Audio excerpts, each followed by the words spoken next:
the drones were intentionally launched. There's no doubt about the drones were intentionally launched. The question is whether the drones were targeted to go into Poland specifically. If that's the case, that if the evidence leads us there, then obviously that'll be a highly escalatory move.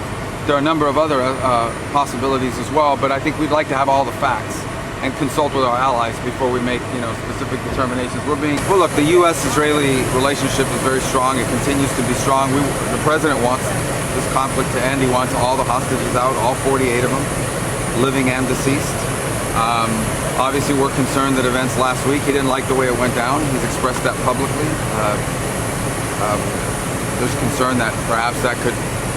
We'll talk about, what impact it's going to have on efforts to get all the hostages back, get rid of Hamas, and this war. That's the president's priority. What leverage can the U.S. bring to bear on that? Well, I don't know about leverage. Look, our relationship with Israel is very strong. Everybody knows that. I wouldn't call it leverage. I do think we have influence. I think because we've worked on so many things together.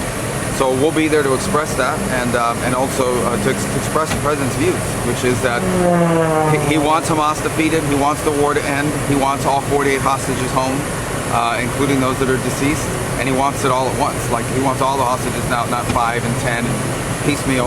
And we'll have to discuss about how the events last week had an impact on the ability to achieve that in short order.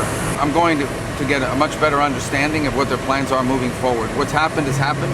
Obviously, we were not happy about it. The president was not happy about it. Now we need to move forward and figure out what comes next. Because at the end of the day, when all is said and done, there is still a group called Hamas, which is an evil group that still has weapons and is terrorizing. There is still 48 hostages that deserve to be released immediately, all at once. And there is still the hard work ahead of, once this ends, of rebuilding Gaza in a way that provides people the quality of life that they all want. And who's going to do that? Who's going to pay for it? Who's going to be in charge of it? So all that work is still there to be done. All that still needs to be dealt with. Our relationship with Israel is going to remain strong. And sometimes, things happen or come up in those relationships that perhaps you're not 100% aligned with or what have you, but it's not going to change the nature of our relationship with the Israelis. But we are going to have to talk about it.